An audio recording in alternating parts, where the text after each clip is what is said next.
أهلا أهلا.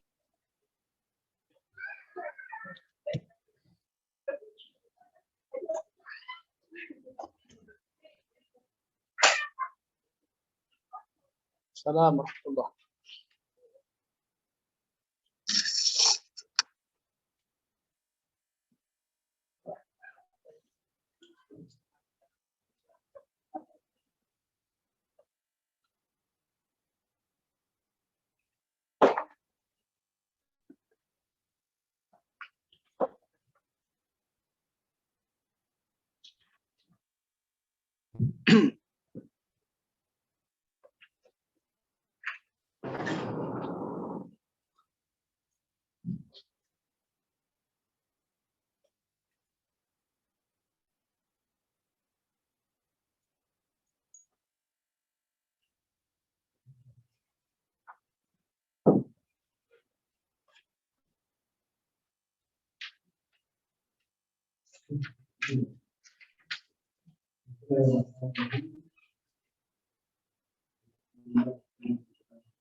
Ada semua?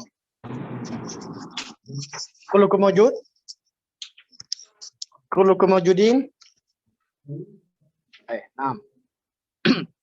Kalau saya tanya mawjudin, ada semua? Kullukum mawjudin? Naam. Ada. Kita pun walaupun kelas bahasa Arab, apa yang budak-budak belajar sebelah tu, kena praktis sini juga. Sebab apa nanti budak-budak dihafal beberapa perkataannya tapi dia rasa dia dah pandai jauh. Itu sebenarnya cara jawab tu yang berbeza. Itu Ustaz praktiskan juga kat kelas kita insya-Allah. Boleh insya-Allah? Baik. Hari ini untuk anak ke ataupun untuk Ustaz? Jazakallah khair.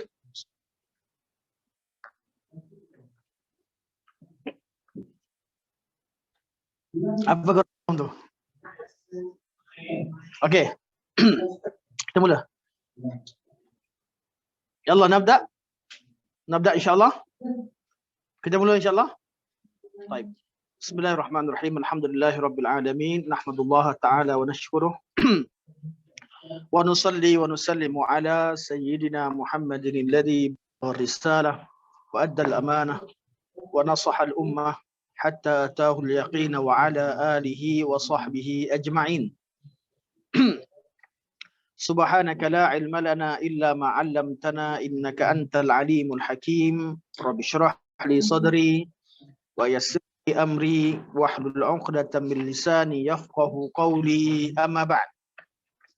Fa inna asdaqal hadits kitabullah wa khairal hadi hadi Muhammadin sallallahu alaihi wasallam wa syarrul umuri muhdatsatuha wa kullu muhdatsatin bid'ah wa kullu bid'atin dhalalah wa kullu dhalalatin fin nar. Thumma amma ba'd. Assalamualaikum warahmatullahi wabarakatuh.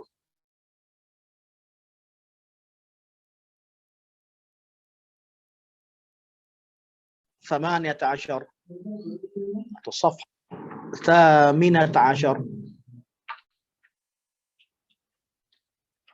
الحديث الثالث. الحديث الثالث أركان الإسلام. طيب. Kalau mudah-mudah saya cakap Arab. Al-hadits tsalits, hadis yang ketiga. Al-hadits tsalits, rukun Islam, arkanul Islam.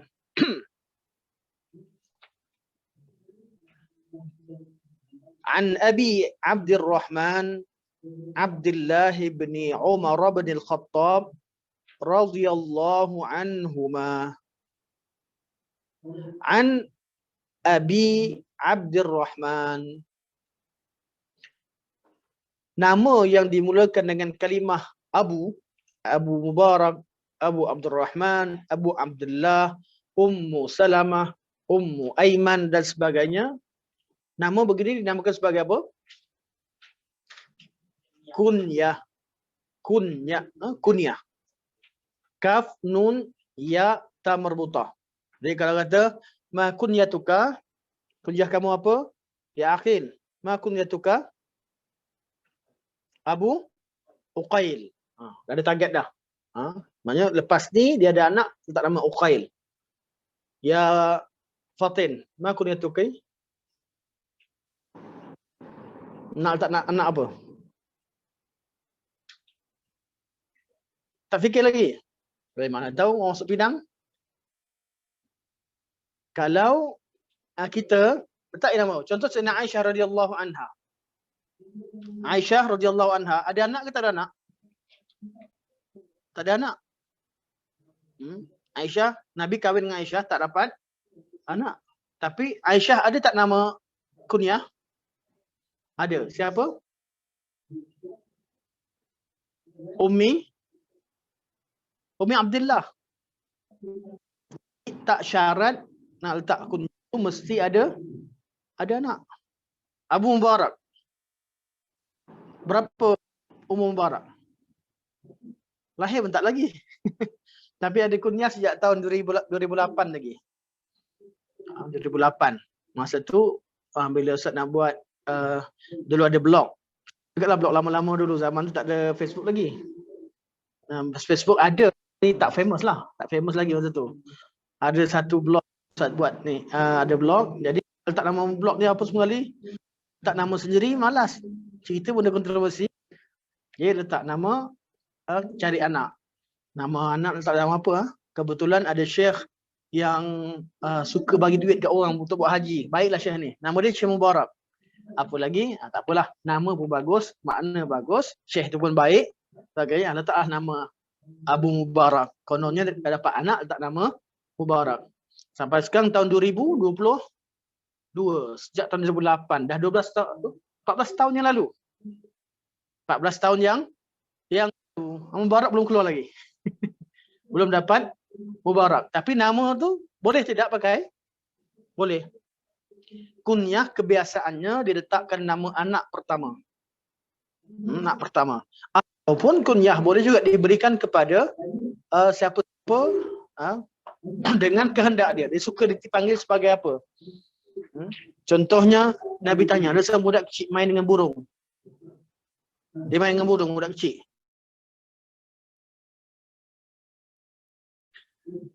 Ada burung main, satu hari burung dia mati. Nabi datang, dia nangis. Nabi tanya, ya Aba Umair, ma fa'ala Nughair. Nabi panggil dia, ya Aba Numair. Dia budak kecil lagi.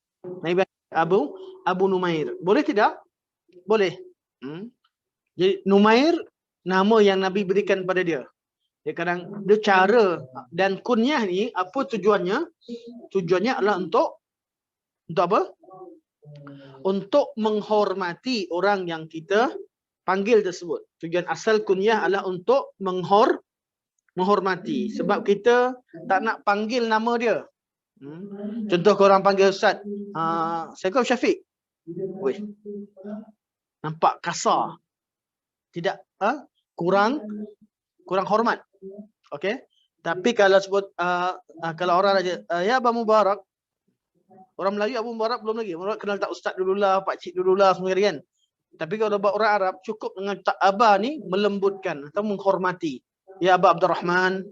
Sebab tu kalau panggil dengan nama kunyah ada satu penghormatan.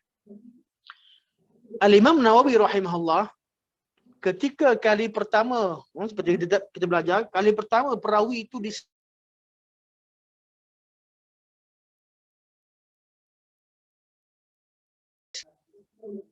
hadis kita yang ketiga ni, perawi siapa? Abdullah bin Umar. Jadi Abdullah bin Umar apa kunyahnya? Abu Abdurrahman. Betul? Abu Abdurrahman adalah kunyah kepada Abdullah bin Umar. Apakah kunyah kepada Sayyidina Umar Al-Khattab? Siapa? Abu Hafsin. Yang kita belajar pada hadis yang pertama dan kedua. Betul? Hadis pertama berkaitan innamal a'malu binniyat diriwayatkan Sayyidina Umar bin Khattab Abu Hafsin.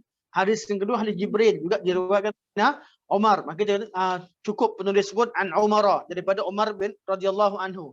Tapi perawi yang ketiga ni perawi baru. Bila perawi baru maka dimulakan dengan kunyah, iaitu cara Imam Nawawi dalam semua kitab, sama ada kitab Arba'in Nawawi atau dalam kitab Riyadhus Salihin atau dalam kitab-kitab hadis yang lain, Imam Nawawi begitu caranya. Kali pertama perawi disebutkan, beliau akan menyebutkan nama dengan kunyahnya. Kalau boleh disebutkan dengan ada laqab dan sebagainya akan disebutkan. Tapi kalau laqab tu terkenal lah, terkenal. Kalau laqab yang hanya tidak terlalu terkenal, beliau cukup dengan sebut kunyah, iaitu memperkenalkan perawi. Okey. An Abi Abdurrahman, kunyah kepada perawi. Abdullah bin Umar, ini nama al-ismu, nama Abdullah bin Umar, ismul rawi wa ismul ab, nama perawi, nama ayahnya Umar bin Al-Khattab. Al-Khattab datuknya. Radhiyallahu anhuma. Kenapa radhiyallahu anhuma? Sedangkan ada 3 nama di situ. Abdullah, Umar dan Al-Khattab. Kenapa tidak radhiyallahu anhum tapi radhiyallahu anhuma? Sebab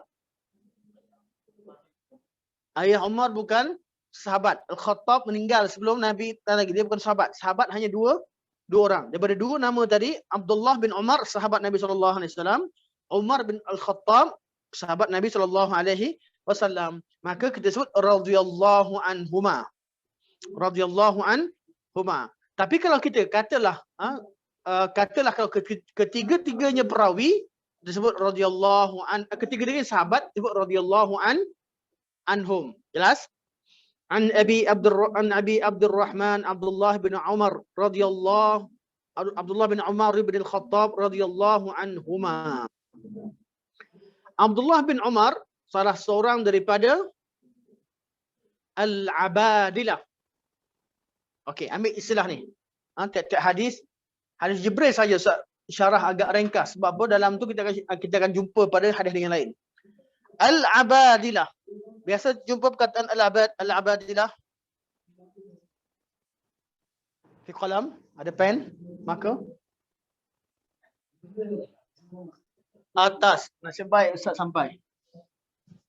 Kita tulis kat tempat kamera pun nampak. Al-Abadilah.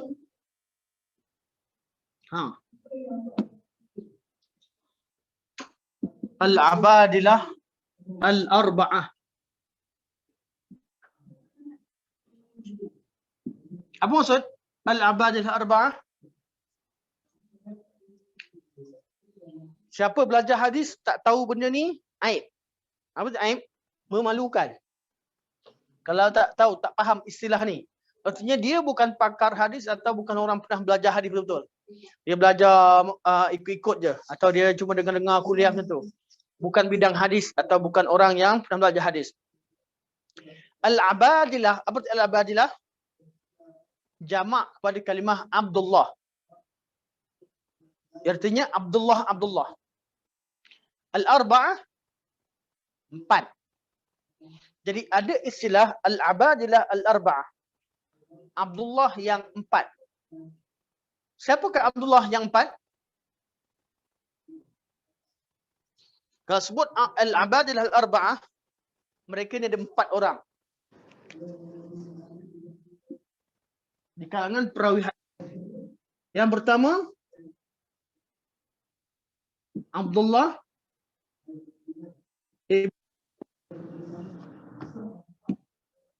bin Asnam. Abdullah bin Umar. Perawi kita sekarang. Al-Thani, man al-Thani min Abadilah al-Arba'ah? Huwa Abdullah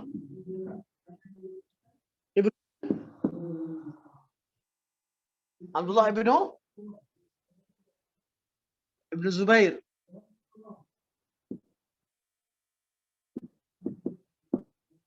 الثالث عبد الله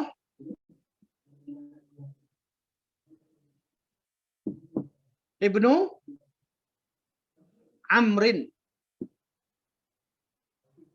الفرق بين الأول والثالث, perbezaan antara al-awwal wal thalith, waw. Huna bima'a, kalau kita jumpa tak ada waw, ain berbaris depan. Kalau jumpa waw kat belakang ain baris Amr. Fungsi waw bukan untuk bunyi. Fungsi waw untuk memahamkan kita baris ain. Jelas? Waw di belakang untuk pahamkan kita baris. Jadi ni Amr. Kalau baca bagian Amru. Sebenarnya Amr, bukan Amru. Kecuali kalau dalam keadaan dia rafa, Amru lah, Amrurin. Okey, jadi waw di sini memberikan baris ain. Abdullah bin Amr. Dan keempat, siapa lagi? Allah yang mana Rabi'? Abdullah bin siapa?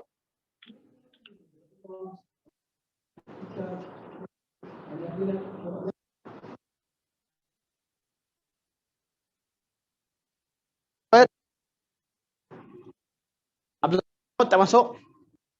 Seorang lagi. Abdullah bin Abbas.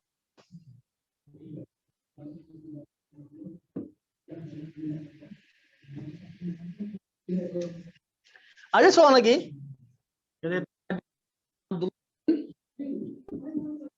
Mas'ud.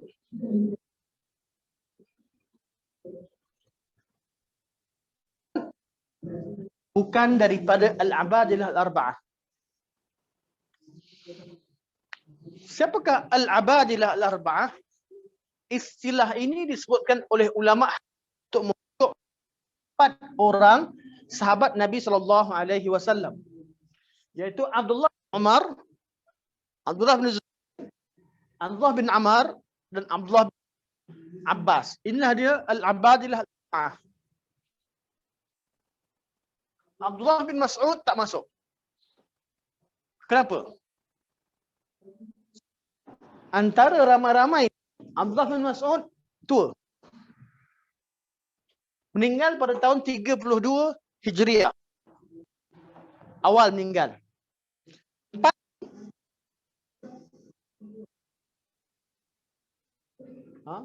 Mereka meninggal pada tahun Abdullah mereka sekitar tahun 73.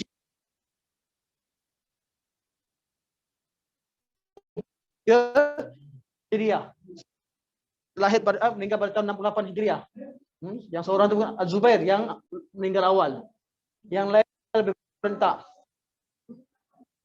Nanti saja Az-Zubair tu Abdullah bin Umar 73 confirm, Abdullah bin Umar 70 tinggal semulalah tak salah. Tapi meninggal lebih kurang. Meninggal 3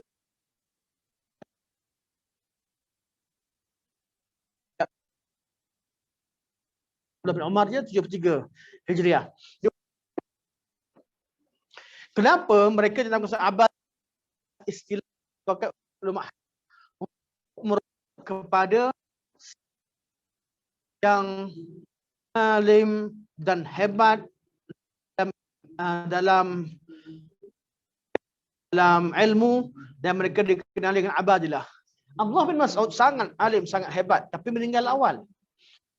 Sedangkan istilah ni wujud untuk merujuk zaman tersebut, zaman mereka masih hidup, yang dah meninggal tak sebut dah. Kalau ikutkan nama sahabat Nabi, nama Abdullah berapa orang?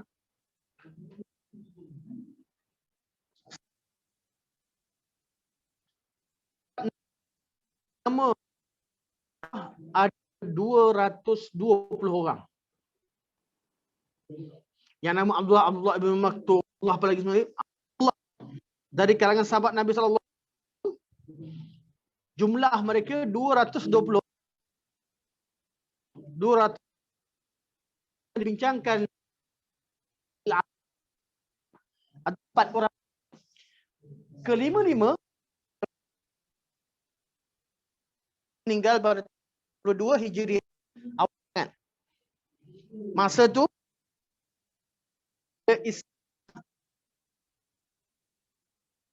sebab masih ramai ni, sebab ramai. Banyak sangat sahabat nak rujuk. Pergi.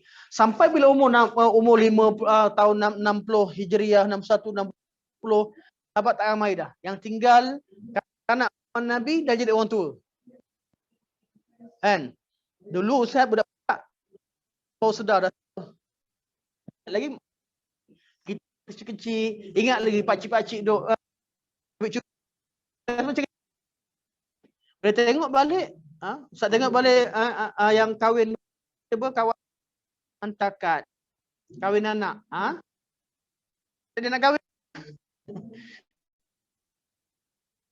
ayah kahwin dah. Contoh kan.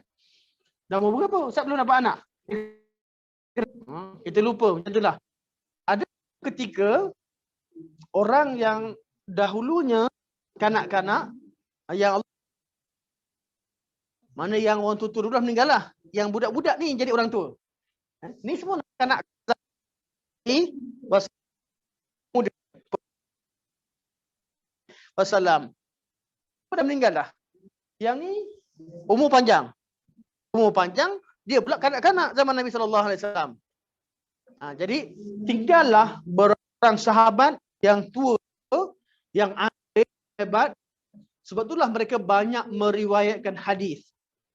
Kenapa sahabat-sahabat yang tua tak banyak riwayatkan hadis? Sebab mereka meninggal awal. Zaman dulu, zaman Nabi SAW, bila Nabi dah wafat, sahabat. Jadi tiap-tiap sahabat ada anak murid semua tak cari sangat. Kat sahabat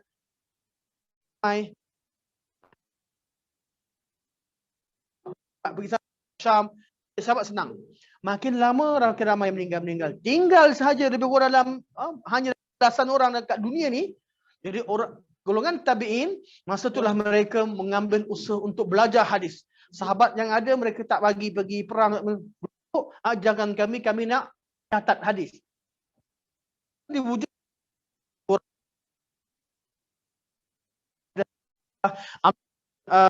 Amr Adir Abdullah bin Mas'ud di Kufah, sempat Mas'ud Kufah dan juga ni tiap-tiap pada zaman tersebut, cuma zaman Allah Mas'ud masa dia belum rancak macam zaman selepasnya.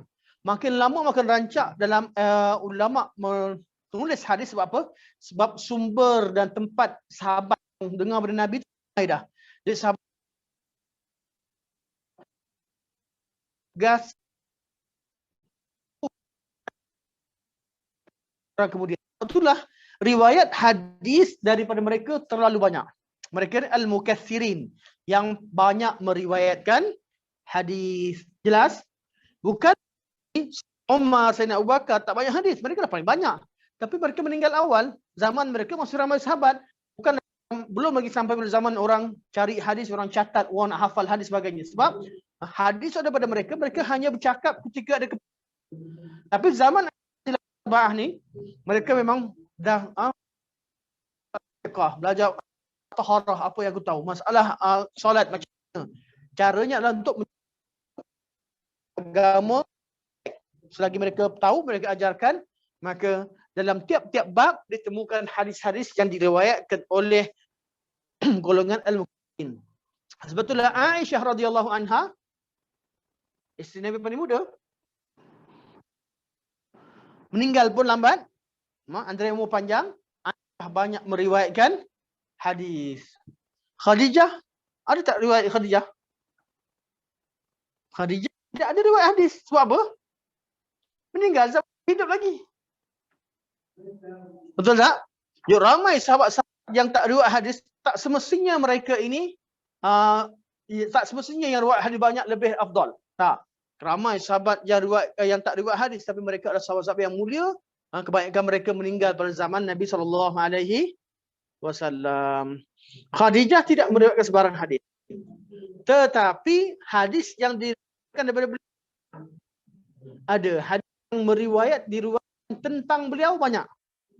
Tapi yang meriwayatkan tidak ada. Okey, jelas?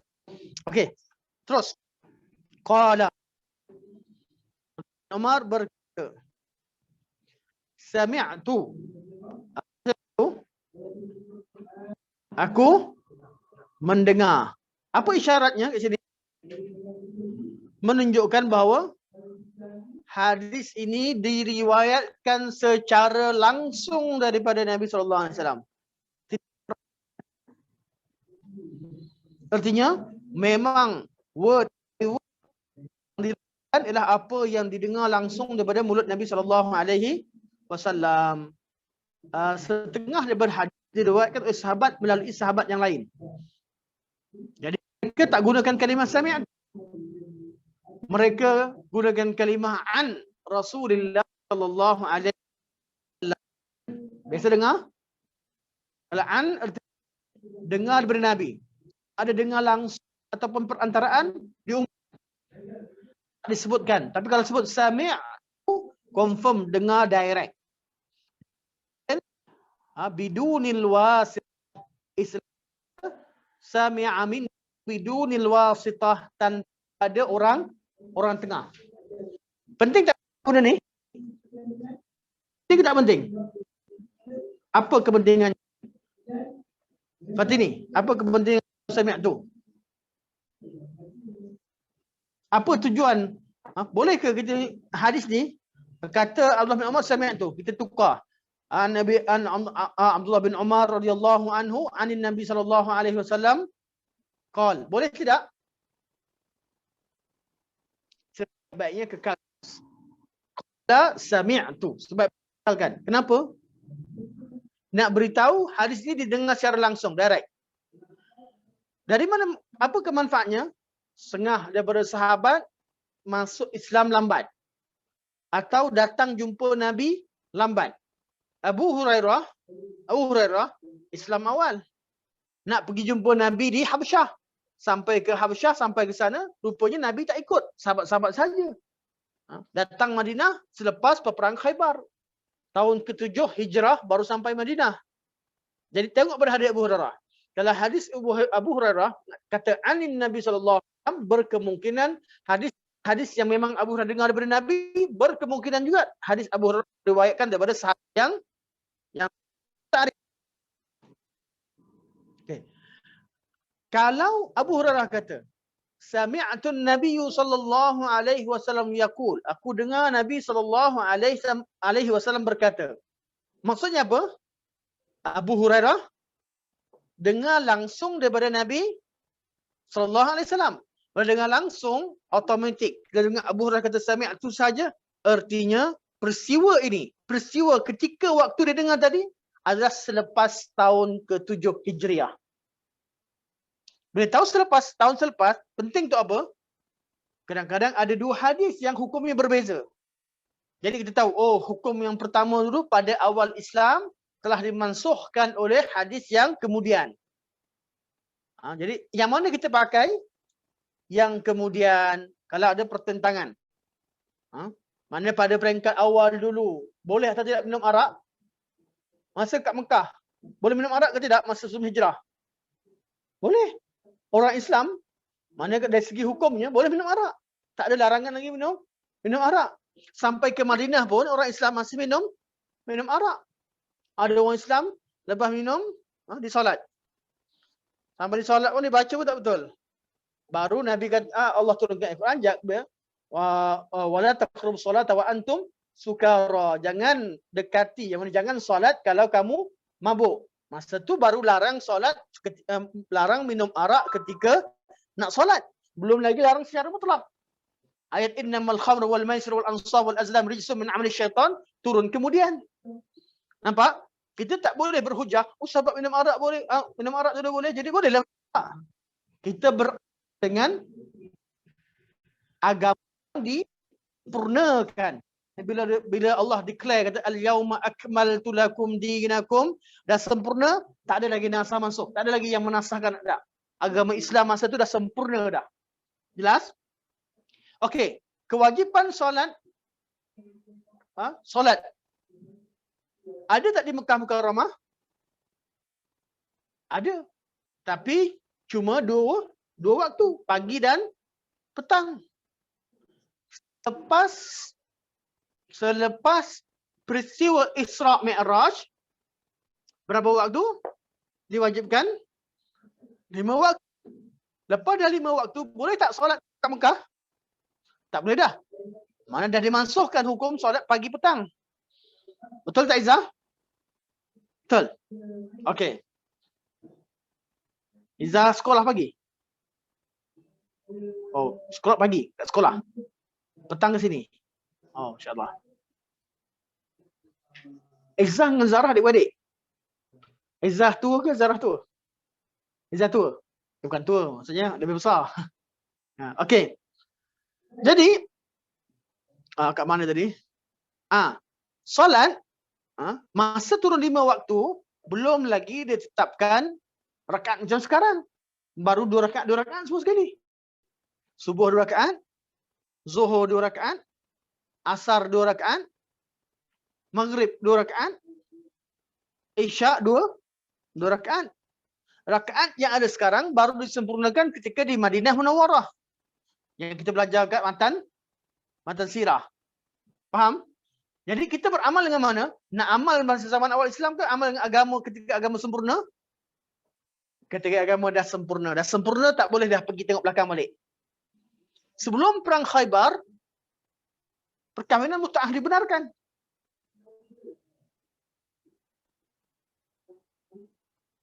Akil. Kahwin mut'ah macam mana? Kontrak. Apa arti kontrak? Dia tetapkan apa? Waktu. Aku nikahkan kau dengan anakku bernama Siti Maisarah binti Abdul Qadir. Contoh jangan kalau kena tu minta maaf lah. Dengan tempoh 1 bulan dengan mas kahwinnya RM1,000. Sah. Sah. Lepas sebulan je, ni bukan isteri kau lagi. Sebulan je. Jadi mut'ah ni pada peringkat awal Islam ketika perang Khaybar dibenarkan. Allah belum haramkan lagi. Mut'ah ni salah satu daripada bentuk pernikahan zaman jahiliah. Orang berjauh datang ke Mekah, nak meniaga 2-3 bulan, dia kahwin dengan perempuan situ. Mana tempoh kat situ. Lepas habis kahwin, habis ya, ni dah cerai. Tapi perempuan dapat duit. Ni cara pernikahan zaman jahiliah. Bezanya apa? Rasmi. Ini nama kahwin mut'ah. Allah belum haramkan. Allah biarkan dulu. Ya, orang selagi tak diharamkan, mana boleh haramkan? Lepas perang Khaybar, Nabi beritahu pada semua Islam bahawa Allah mengharamkan selama-lamanya perkahwinan mut'ah. Baru hukum pengharaman pernikahan mut'ah disyariatkan. Jadi sampai hari kiamat haram kahwin mut'ah, dan kahwin mut'ah itu dianggap sebagai zina. Syiah dia ikut sekati dia. Asalkan Allah dah pernah suruh mut'ah boleh ya. Sunnah lagi. So dia ikut hawa nafsu. Nampak tu seronok.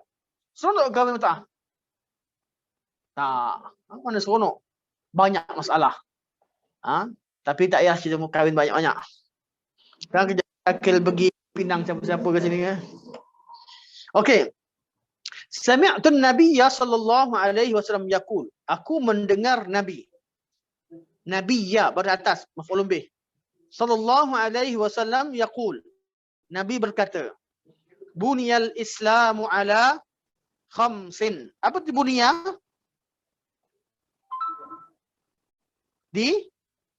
Dibina, dibangunkan.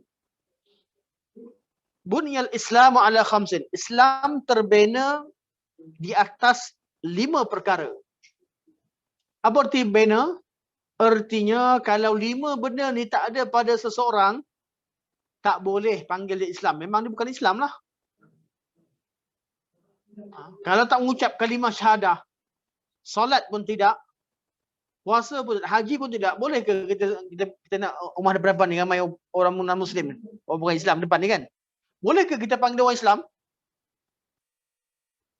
Tak kira lah. Perumahan sini kebanyakan Cina lah. Orang Cina yang bukan agama Islam. Dia Islam ke bukan Islam? Kenapa tak panggil dia Islam? Sebab dia tidak memiliki 5 benda ni. Langsung tak ada apa-apa. Syahadah pun belum lagi. Tak syahadah. Solat pun tidak. Puasa tidak.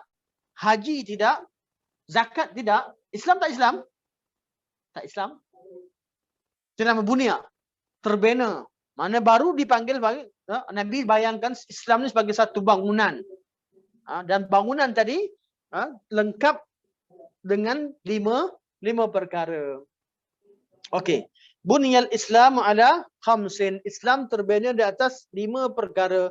Dan 5 perkara ini dinamakan sebagai arkanul Islam. Arkan itu nama rukun.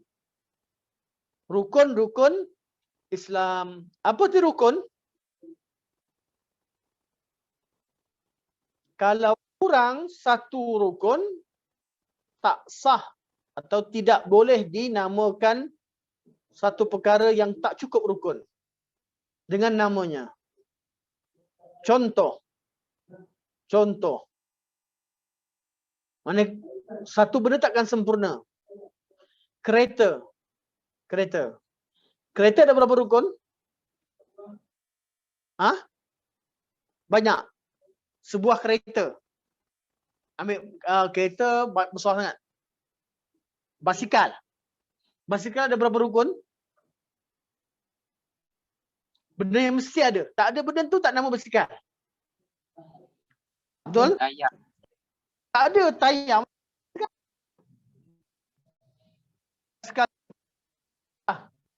Basikal boleh, tapi basikal tak ada handle, boleh? Benda mesti ada, namanya rukun. Sunat ada, contoh pedal kat tempat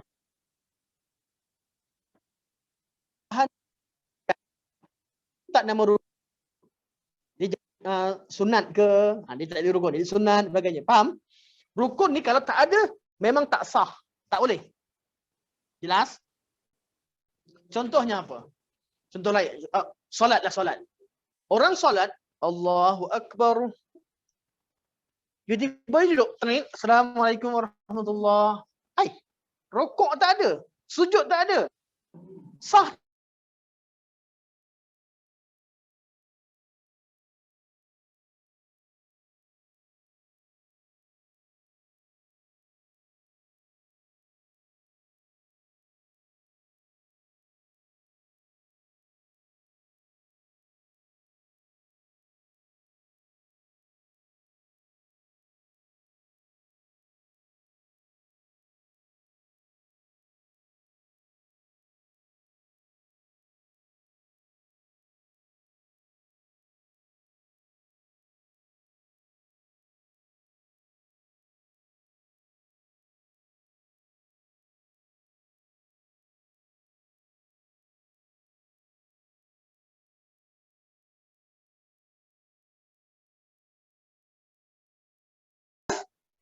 Okey. Itu erti, silakan. Ya? Sekarang Ustaz belum bagi takrif lagi. Ustaz bagi faham dulu. Rukun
okey. Bukan. Okey. Jadi tidak sah, takkan boleh namakan sebagai Nikah kalau tak cukup rukun. Jelas? Dipaham arti rukun? Rukun. Okey. Apa beza rukun dengan syarat? Syarat apa syarat? Kalau kereta. Kereta. Kereta, kita tahu rukun tadi, tayar lah, semua kita tayar. Semua kereta. Syarat jadi kereta apa dia? Syarat dalam kereta? Minyak. Tak ada minyak, macam mana kereta nak gerak? Betul syarat? Mesti ada minyak, betul tak? Nah, kereta mesti ada apa lagi? Ada? Enjin. Enjin rukun. Tak ada enjin memang tak jalan kereta. Tapi syarat ni maksudnya, benda yang bukan sebahagian daripada dia. Tapi kalau tak ada benda tu, tak jalan. Solat, contoh solat rukun kan? Rukun solat. Kita takbir, kita rokok, sujud sampai bagi salam. Ni rukun. Syarat dia apa? Mesti ada wuduk. Kalau tak sah. Orang boleh solat. Boleh. Selesai solat. Orang nampak Masya Allah dah semayang dah. Betul dia kata, alamak aku tak wuduk tadi. Sah tak sah solat dia? Kita kata, ya dia dah solat tapi solat tak sah. Maksud syarat, faham syarat? Syarat artinya benda yang wajib tapi bukan sebahagian daripada objek tu. Faham? Contoh, kewajipan solat di tempat yang bersih. Itu syarat ke rukun? Syarat ke rukun? Kebersihan tempat. Syarat, bukan rukun. Sebab dia bukan sebagian solat. Kebersihan mana? Wuduk. Kebersihan daripada hadas. Syarat ke rukun? Syarat. Rokok. Rukun. Nampak beza? Okey, sekarang ni, rukun Islam ada berapa? 5. Tak ada 5 ni, tak dikira. Kalau 5 tak ada, confirm dia bukan Islam. Jelas? Okey. 5 rukun, rukun pertama apa dia? Syahadah. Okey, pertama, kita ambil kaedah pertama. Kalau seseorang itu tidak melakukan mana-mana rukun Islam, satu pun tak buat, ijma' ulama kata dia bukan orang Islam. Dia bukan beragama dengan agama Islam. Itu kaedah pertama.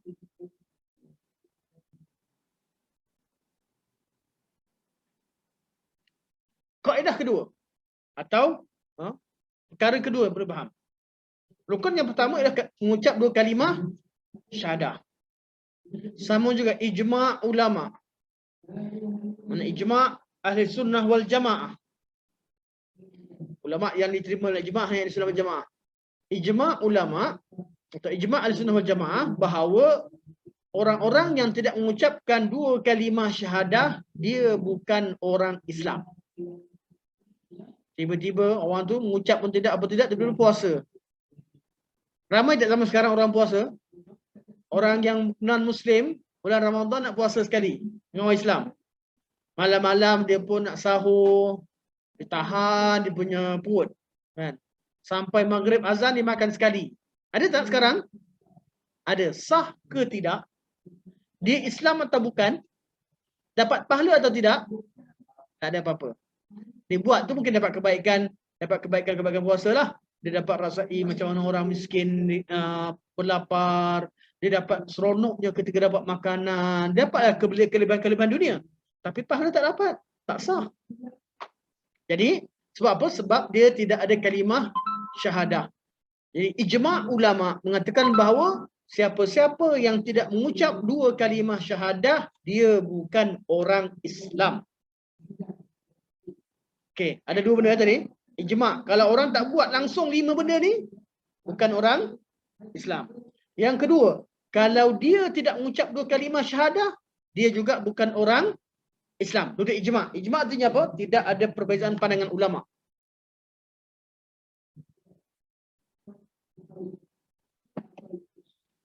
Ketiga, ijma' ulama bahawa sesiapa sahaja yang tidak melakukan 4 rukun yang lain. Apa itu rukun yang lain? Solat, puasa, zakat, haji. Ijma' ulama bahawa siapa sahaja yang tidak melakukan 4 rukun yang lain dengan keyakinan bahawa 4 perkara tersebut tidak wajib, dia telah terkeluar daripada agama Islam. Walaupun dia mengucap. Tapi dia kata tak wajib zakat, tak wajib puasa, tak payah pergi haji, tak payah zakat, tak payah apa lagi? Solat. Jadi meninggalkan 4 perkara ni dengan beriktikad bahawa tak wajib, dia bukan Islam. Dia bukan Islam. Atau dia kata terbatallah keislamannya kerana mengingkari kewajipan rukun Islam. Kalau syahadah tak ada, confirm lah. Nak ingkar, nak kata wajib tak wajib, mesti mengucap. Kalau tak buat langsung, confirm lah. Yang ketiga, 4 benda ni, solat, puasa, zakat dengan haji, kalau dia kata tak wajib pun, tak payah. Orang suruh tak payah. Mana ada wajib solat, mana ada wajib ni. Kalau dia ingkar, dia jadi kafir. Mana dia murtad. Tapi kalau dia tinggalkan, dia tinggalkan keseluruhan, dia kata tak wajib pun. Tapi kalau ditinggalkan sebab dia malas. Sebab dia malas. Ada 2 keadaan. Dapat tak? Ni ke berapa dah ni? Berapa? Keempat. Keadaan pertama, tak buat langsung. Rukun Islam yang kelima. Yang kedua, dia tak mengucap. Confirm juga. Yang ketiga, dia tak buat yang 4 tu, dia kata tak wajib. Yang ketiga, dia tak buat yang keempat tu. Dia kata wajib. Cuma puncanya dia malas. Cuma dia malas. Ada 2 keadaan. Yang kata tak wajib kok, itu terkeluar. Yang malas ni, dia ada 2 keadaan. Keadaan pertama, dia malas, artinya kadang-kadang dibuat, kadang-kadang dia tak buat.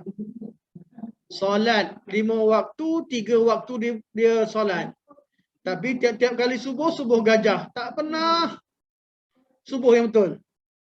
Atau memang tak solat subuh. Dia ni. Atau kita kata umum, puasa. Puasa dia puasa lok-lok. Sehari puasa, sehari ngelak. Puasa tak puasa. Puasa. Okey.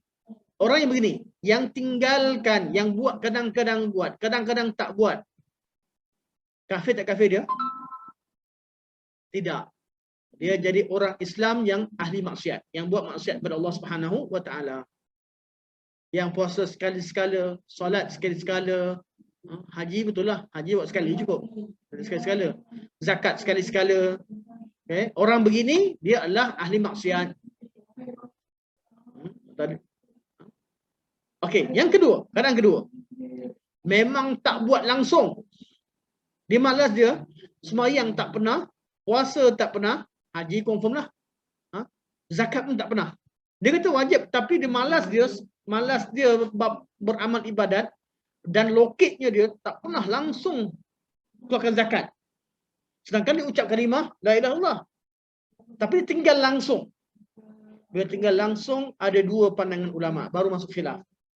Yang tadi ulama kata yang tinggal sekali-sekala yang malas tu memang dia fasik lah, semua ulama kata dia, ataupun dia ahli maksiat. Tapi kalau dia tinggal dalam keadaan dan dia tak buat langsung, sikit pun tak pernah buat, dia cuma mengucap kalimah syahadah je, lepas tu sembahyang tak pernah langsung, puasa tak pernah langsung. Sebab apa? Sebab malas. Bukan sebab kita tak wajib, malas sangat sampai tak buat langsung. Ada 2 pandangan ulama. Jadi ada khilaf. Ada ulama kata kalau dia tinggal langsung, dia dah terkeluar dari Islam. Tak pernah buat langsung. Kalau buat sekali-sekala, Islam lah. Islam buat yang bermaksiat. Yang maksudnya, dia layak masuk syurga. Tapi, keadaan dia masuk ke neraka atau tidak, bergantung pada rahmat Allah, bergantung pada masyarakat. Tengok yang mana lebih banyak kebaikan akan dihisap. Tapi kalau tinggal langsung, ada 2 pandangan. Pandangan pertama, kata dia terkeluar pada Islam. Sebab tinggal habis. Empat rukun ni. Pandangan kedua kata hukum dia sama macam yang malas sekali-sekala tu.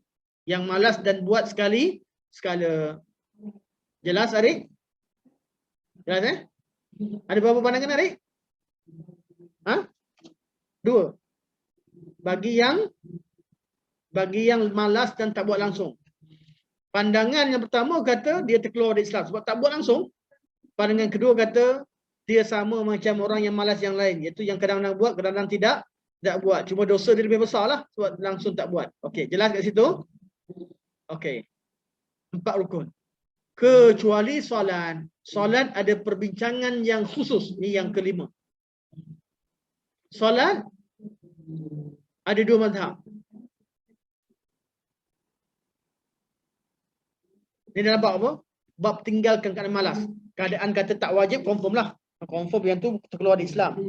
Tak buat langsung, ada 2 kaul. Tapi yang malas ni, solat, sebagian ulama salaf berpandangan walaupun ditinggalkan kerana malas, dia juga dikira sebagai murtad atau tinggalkan agama Islam.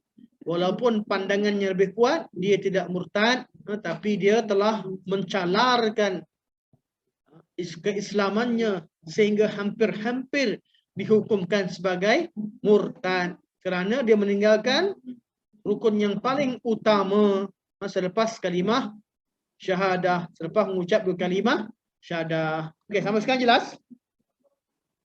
Ini berkaitan rukun Islam. Kenapa nama rukun Islam? Maksudnya dia mesti ada.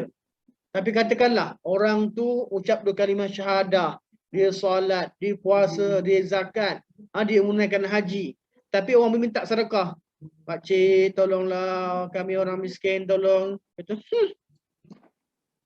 murtad tak dia? Ijma' ulama tak. Benda tu bukan benda wajib. Sunat bagi dia untuk bantu. Kalau wajib sekalipun ditinggalkan, artinya dia berdosa. Tak jadi dia kafir. Tak ada cerita murtad tak murtad. Tak ada keluar cerita murtad tidak murtad. Kecuali dia mengingkari kewajipan. Itu saja. Tak wajib aku. Benda-benda yang Allah wajibkan dia kata tak wajib. Itu sebab dia menghalalkan benda yang haram, mengharamkan benda yang halal. Tapi amalan-amalan yang lain, kalau tinggalkan, contoh dia tak baca Quran.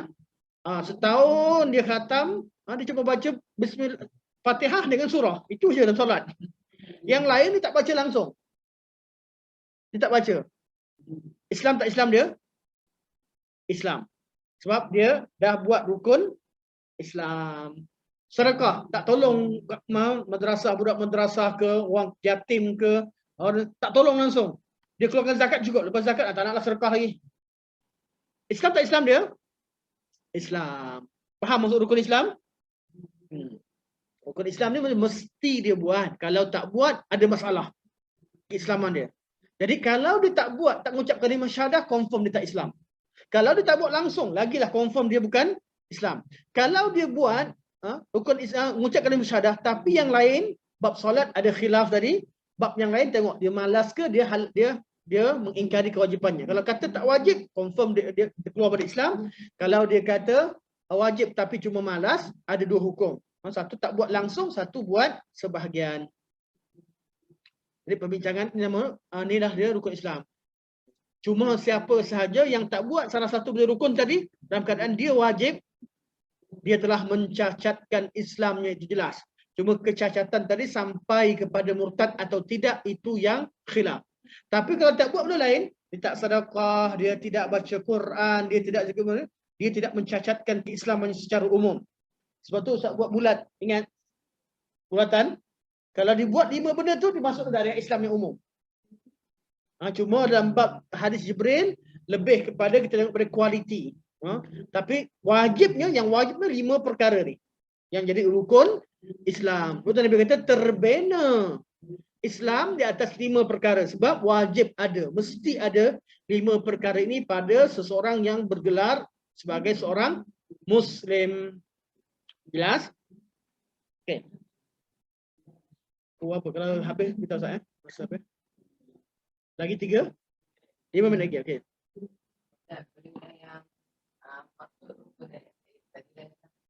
Maksud rukun. Saya ingat masalah, ingat faham lah makna dia. Kenapa Ustaz cakap macam tu?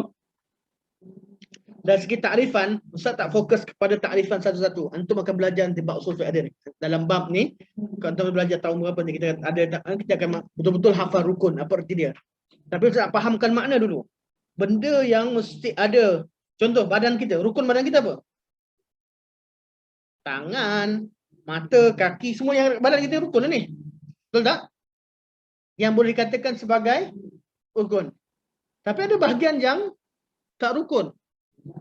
Yang bukan rukun. Kalau dia hilang pun kita masih ada. Contohnya apa? Rambut, bulu ketiak. Cukur bulu ketiak. Boleh tak berubah? Ha? Akil tak wujud. Contoh kan, katakan akil dia balik-balik, dia cukur misai dia. Tetap jadi akil, betul tak? Akil juga. Ini bukan rukun-rukun. Tapi mana boleh dipotong mulut? Tak boleh. Potong mulut ke, potong telinga ke tak. Benda tu mesti ada. Ada benda yang mesti ada. Itu namanya rukun. Boleh. Dalam anggota kita ada yang rukun, ada yang sunat ada. Rambut, akil. Dulu rambut dia panjang. Oh. Mana rambut panjang? Mana rambut panjang? Simpan. Potong simpan. Oh. Dulu saya tengok kat dalam, kat mana kak? Dalam kita tengok online, rambut akil macam ni. Uish, ini panjang ni. Saya tengok je balik, tak ada dah rambut. Jadi boleh akil tetap jadi akil? Tetap. Sifat dia masih sempurna. Orang tak kata, ini tak sempurna ke rambut pendek. Tak. Dia masih sempurna.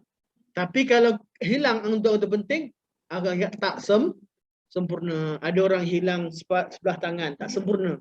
Dia masih lagi tapi tak sempurna. Tengok pula hukum dia. Adakah dia ampunkan atau tidak? Oh, dia masih lagi. Itu ada perbincangannya lah. Ada orang yang tak sempurna rukun Islamnya. Sebab apa? Bukan sebab dia tinggalkan kerana sebab ada kerana keuzuran dan sebagainya. Itu cerita kemudian. Okey. Itu makna rukun, makna ni. Okey. Jadi rukun Islam ada berapa? Ada 5 rukun. Buniyal Islamu ala khamsin.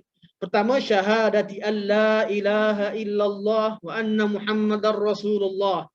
Okey, maknanya Ustaz tak bagi makna lah, senang. Ucap dua kalimah syahadah. Ucap mengaku bersyahadah. Iaitu bersaksi. Syahadat artinya saksi.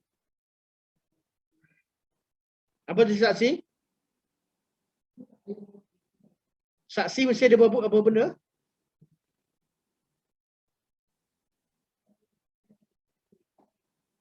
Apa maksud bersaksi? Syarat pertama, dia yakin dengan hati.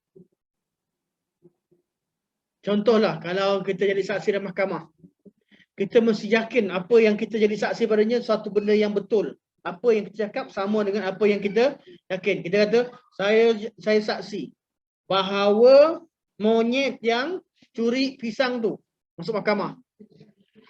Contoh. Monyet curi pisang. Jadi kita yakin dalam hati bahawa monyet yang curi pisang. Tak tahulah mahkamah mana ni. Kononnya lah. Jadi kita yakin bahawa betul-betul monyet yang curi pisang. Itu syarat pertama.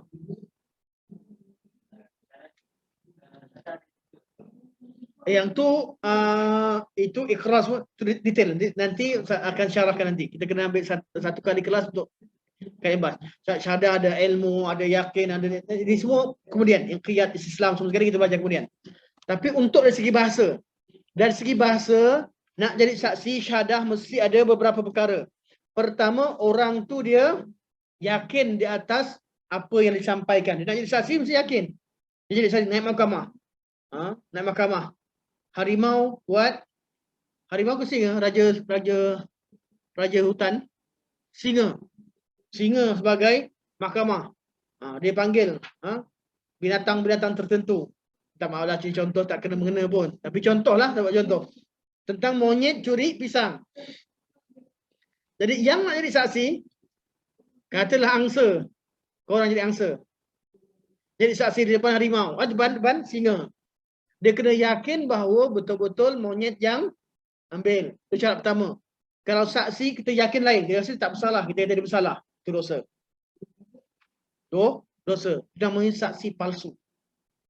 Atau dia tak jadi dia saksi pun saksi palsu, tak sah saksi persaksian dia. Yang kedua, yang pertama dia yakin. Yang kedua, dia ucapkan. Kalau dia yakin memang monyet ambil. Tapi dia tak pergi kat depan, dia tak cakap. Dia diam je. Macam ada kes kan, kes orang curi. Tapi dia tak pergi mahkamah. Orang kata, saksi tolong tampil, dia tak tampil. Dia tak bercakap. Boleh tak namakan dia sebagai saksi? Tak, dia bukan saksi. Saksi ialah orang yang berani bercakap. Jelas? Pertama dia yakin. Yang kedua dia bercakap. Syarat ketiga untuk jadi saksi dari segi bahasa. Selepas dia yakin, dia berani bercakap, syarat ketiga dia mesti perdengarkan. Dia bersedia untuk beritahu pada orang. Dia bukan bercakap, siapa curi pisang? Hai saksi pertama. Sebut tapi tak nak bunyi. Mungkin dia tak nak orang dengar. Mana boleh saksi? Saksi ni dia kena ke depan. Semua orang hadir kena dengar. Ya, monyet yang ambil. Siapa? Monyet. Monyet curi pisang. Itu nama saksi. Faham? Dia bersedia. Apa yang dia jadi saksi maksudnya dia memperdengarkan. Itu makna saksi. Yang keempat, syarat terakhir, dia sanggup bertanggungjawab di atas persaksian dia. Kalau dia tipu, artinya dia ni asalnya datang sebagai saksi je. Tak ada cerita penjara siapa salah tak salah, monyet je. Tapi kalau dia menipu, berada di mahkamah, dia bersedia untuk dihukum kalau dia bersaksi dengan saksi dusta. Jelas? Ini nama saksi. Sebab itulah daripada 4 perkara inilah dari segi bahasa, maka datangnya 7 syarat kalimah la ilaha illallah yang akan disebut tadi. 4 ni dari segi bahasa. 4 ni dari segi bahasa. Dari segi bahasa mesti apa? Dia ilmu, dia tahu tentang makna yang diucapkan, dia yakin dengan kebenarannya. Dia serap ini semua kita akan bincangkan pada teman-teman akan pada kelas akan datang. Okey, faham arti saksi dari segi bahasa? Mesti ada 4 benda. Mereka kalau ucap kalimah la ilaha illallah, syarat pertama mesti ada ilmu. Walaupun tak ada dalam 4 perkara tadi, tapi ilmu mesti dia tahu dulu, dia faham dulu makna kalimah la ilaha illallah. Syarat kedua dia mesti yakin dengan kebenaran kalimah la ilaha illallah. Syarat ketiga dia mesti ucapkan. Dia tak ucap tak jadi kalimah syahadat, mesti ucap kalimah la ilaha illallah Muhammadur Rasulullah. Syarat yang keempat dia mesti bersaksi dengannya. Walaupun tak termasuk dalam mana bersaksi saja dia diberitahu pada orang. Dia masuk Islam malu-malu. Tak. Kalau dia mampu, dia kena beritahu pada orang. Dia ni seorang Muslim. Dan syarat kelima, dia bertanggungjawab. Lepas masuk Islam, apa tanggungjawab dia? Dah tahu dah agama Islam wajib tunaikan 5 rukun. Paling kurang. Rukun Islam yang 5. Wajib beriman dengan rukun iman yang 6. Wajib beramal ibadah sehingga mencapai lewat ihsan ikut kemampuannya.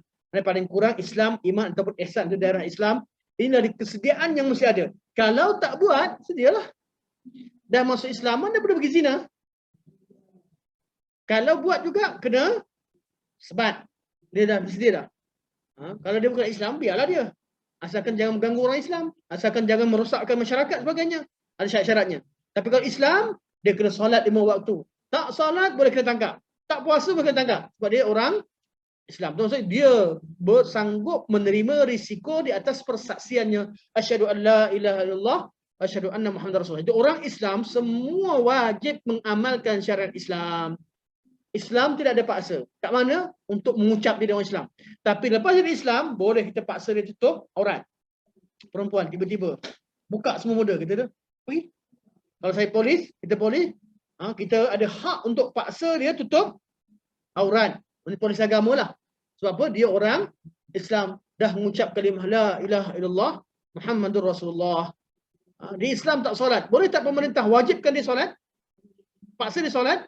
Boleh. Sebab dia orang Islam. Lepas mengucap ada tanggungjawabnya. Itu maksudnya dia sanggup menghadapi, menerima tanggungjawab dan menghadapi risiko sekiranya dia tidak menunaikan hak kalimah la ilaha illallah. Itu yang datangnya istislam, menyerahkan diri, inqiyad, mana inqiyad taat sebagainya. Daripada makna ni, maka wujudlah 7 syarat atau 8 syarat kalimah syahadah, kalimah la ilaha illallah Muhammadur Rasulullah. Okey, Ustaz nak berhenti sebab dengar Ustaz buat semak berhenti.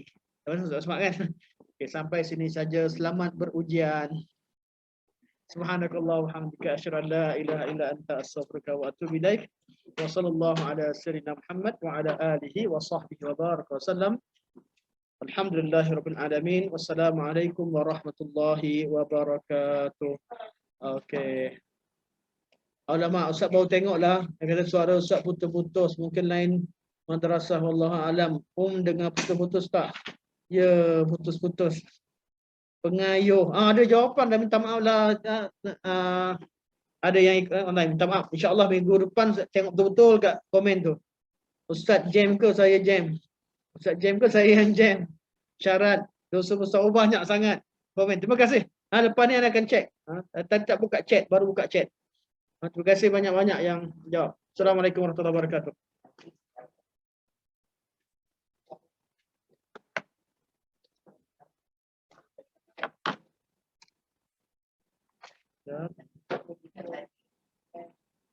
Soalan aja.